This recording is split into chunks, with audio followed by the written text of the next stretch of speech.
Hi, welcome to SK entertain traveller channel. இன்றைக்கி நம்ம travel பண்ணி எங்கே போகிறோம்னு பார்த்தீங்கன்னா சிவன்மலை தான். சிவன்மலை இறங்கியாச்சு. இது 2 வீலர் 4 வீலர் போகிறதுக்கான என்ட்ரன்ஸுங்க. இது வழியாக தான் 2 வீலர் 4 வீலர் எல்லாமே போகும். இது மலையோட வியூங்க. இங்கேருந்து பார்க்க ரொம்ப அழகாக இருக்குது. நாங்கள் வந்து படிக்கட்டு வழியாக தாங்க போகிறோம். சரி, இதுதான் வந்து நடக்க ஆரம்பித்தாச்சு. இந்த கோவிலோட சிறப்பு என்னன்னு பார்த்தீங்கன்னா, உத்தரவு பெட்டின்னு ஒன்று இருக்குங்க. அது வந்து முருகர் வந்து பக்தரோட கனவுல வந்து இந்த பொருள் வச்சு பூஜை பண்ணுங்க அப்படிங்கிற மாதிரி சொல்வாராங்க. அந்த பொருள் வந்து என்னங்கிறத இங்கே வந்து மலை மேலே இருக்க நிர்வாகத்திட்ட சொன்னபோது அவங்க வந்து உத்தரவைக்கிட்டு முருகன்கிட்ட உத்தரவை கேட்டு அந்த உத்தரவு வந்ததுக்கப்புறம் அந்த பொருளை வச்சு பூஜை பண்ணுவாங்கங்க. அது வந்து சமுதாயத்தில் வந்து ஏதாவது ஒரு மாற்றத்தை கண்டிப்பாக நிகழ்த்தும் அப்படிங்கிற மாதிரி நம்புகிறாங்க.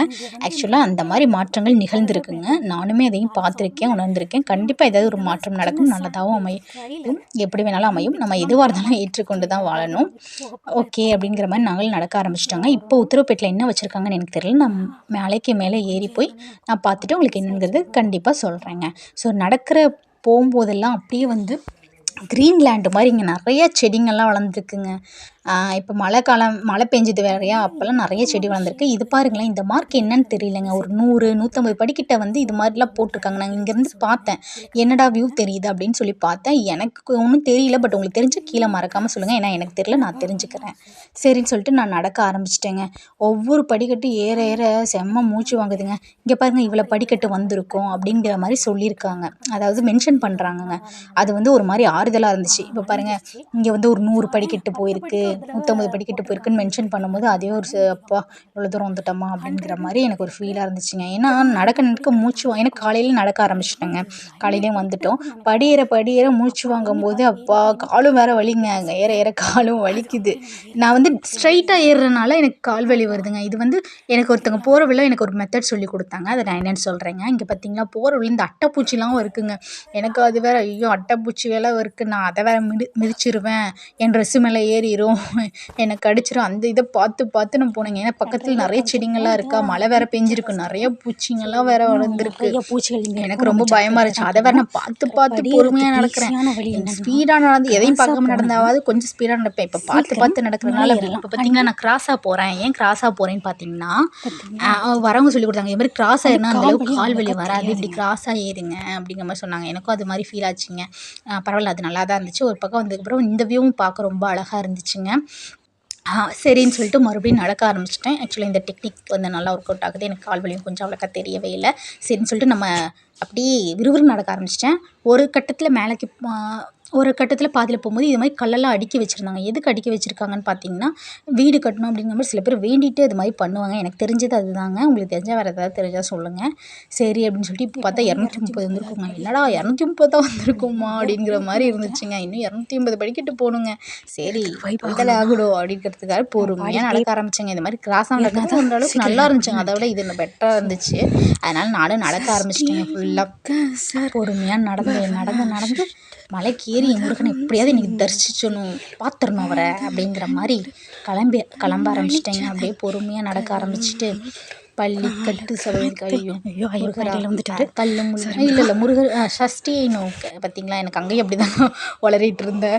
எப்படியே சரி எப்படினாலும் முருகர் ஏற்றுக்குவார் அப்படிங்கிற மாதிரி நடக்க ஆரம்பிச்சிட்டேன். போகிற வழியில் ஒரு சின்ன கோவில் மாதிரி இருந்துச்சுங்க. மலைக்கு பாதியில் பார்த்தா என்னடா எல்லோரும் காதலர் கல்வெட்டுக்கள் ஹார்ட் விட்டு அம்புலாம் விட்டுருக்கீங்க, என்னடா பண்ணி வச்சுருக்கீங்க அப்படிங்கிற மாதிரி இருந்துச்சுங்க. சரி வேறு வழி இல்லை அப்படின்னு சொல்லிட்டு சாமியை கும்பிட்டுட்டு உள்ளார பார்த்தா பைரவர் படுத்திருந்தார். அவர் வந்து ஹலோ அப்படின்னு கூப்பிட்டேன். ப்ளீஸ் டோன்ட் டிஸ்டர்ப்னு வால்லே காட்டிட்டாரு. சரி சாரி இனிமேல் டிஸ்டர்ப் பண்ணல அப்படின்னு சொல்லிட்டு, அவர் எதுக்கு டிஸ்டர்ப் பண்ணிட்டு அப்படின்னு சொல்லிட்டு நான் இங்கே வந்துட்டு நடக்க ஆரம்பிச்சிட்டேங்க. ஒரு பக்கம் மேலே வந்ததுக்கப்புறம் ரோடு வியூ தெரிய ஆரம்பிச்சதுங்க. அதை கீழே அடிவாரம் சொல்லிங்களா, 2 வீலர் 4 வீலர் அடிவாரத்தில் இருந்து இந்த ரோடு வழியாக தான் மலைக்கு ஏறுவாங்க. பாதி பேர் இங்கேயே வண்டியை நிறுத்திட்டு பாதியிலேருந்து படி ஏறுவாங்க. இங்கேருந்து பார்க்க ரொம்ப ஸ்மோக்கியாக இருந்துச்சு. பார்த்தீங்களா, இன்னுமே வந்து அவ்வளோ கிளியராக தெரியல. ஏன்னா இன்னுமே பனி விழுந்துட்டு இருக்குங்க. ஆனால் வெயில் உங்களுக்கு அடிக்கிற மாதிரி தான் தெரியும். ஆனால் பனி விழுந்துட்டு தாங்க இருக்குது. அதுவுமே ஓரளவுக்கு எப்படி மேலே வந்தாச்சுங்க. அப்படியே எப்படி இருந்தாலும் சாமியை அவ்வளோ பனி இன்னுமே இருக்குது. வழியாக மலைக்கு வந்து சாமியை பார்த்தாச்சுங்க. உள்ளார வந்து நம்ம வீடியோ எடுக்க முடியாதுங்க. உள்ளார ஃபோனே வந்து பர்மிஷன் கிடையாது. அதனால் ஃபோன் எதுவும் யூஸ் பண்ணல. உள்ளார உத்தரவுப்பேட்டில் என்ன இருந்துச்சு மட்டும் உங்களுக்கு சொல்கிறேன். அங்கே என்னென்ன இருந்துச்சுன்னா காசி தீர்த்தம் இருந்துச்சுங்க. இது வந்து நான் கண்டிப்பாக நல்லதாகவே அமையும் அப்படின்னு நம்ம நம்புவோங்க. என்ன மாற்றம் நிகழும் என்பது எனக்கு தெரியல. பட் நல்லதாகவே நடக்கும் நம்புவோங்க. எல்லாருக்கும் நல்லதே நடக்கும். ஓகே அப்படின்னு சொல்லிட்டு இப்போ வந்து பிரகாரத்தை சுற்ற ஆரம்பிச்சிட்டாங்க. இங்கேருந்து பாதியில் பார்த்தீங்கன்னா அப்படியே ஃபுல் வேவுங்க. அப்படியே வந்து முக்கால்வாசி ஒரு 30 கிலோமீட்டர் இருக்கிறதெல்லாம் தெரியுதுன்னு நினைக்கிறேங்க. ரொம்ப ஒர்த்துன்னு சொல்லுவாங்க பார்த்தீங்களா, 2 ஒர்த்துங்க. ஃபஸ்ட்டு வந்து முருகரை பார்த்தது, 2வது வந்து இந்த வியூ தாங்க ஒர்த்துங்க. சரி நம்ம சும்மா இருப்போமா, ஒரு செல்ஃபியை போடு, வீடியோ எடு அப்படிங்கிற மாதிரி பண்ணிகிட்டு இருந்தேங்க. நானும் எடுத்துகிட்டு சரி நம்ம ஒரு பெரிய யூடியூபராக போகிறோம், ஏதாவது ஒரு வீடியோ எடுத்து வைப்போன்னு எடுக்க ஆரம்பிச்சிங்க. அதுக்கப்புறம் தங்க ரத வீதி உலான்னு இருந்துச்சுங்க. ஆக்சுவலாக ஒயிட் கலர் கோடு போட்டுலாம் பண்ணி வச்சுருந்தாங்க. இது வந்து எனக்கு தெரிஞ்சு தங்க ரதம், அந்த தேர் வந்து இந்த வழியாக தான் வீதி உலா வரும் போல், அதுக்காக போட்டு வச்சுருப்பாங்க போல். ஒரு வேளை சாமியை தரிசிச்சு கொஞ்ச நேரம் உட்காந்துட்டு சரின்னு சொல்லிட்டு கிளம்ப ஆரம்பிச்சிட்டோங்க. ஏன்னா காலைல பிரேக்ஃபாஸ்ட்டும் சாப்பிடல, நம்ம மயக்கம் போட்டுல தான் நம்மளாம் யாரும் தூக்கிட்டுலாம் போக மாட்டாங்க அப்படின்னு சொல்லிட்டு நானும் விறுவிறுன்னு கீழே இறங்க ஆரம்பிச்சிட்டேங்க. அப்புறம் பஸ் வந்தனால பஸ்லேயும் நாங்கள் ஏறி உட்காந்துட்டோங்க.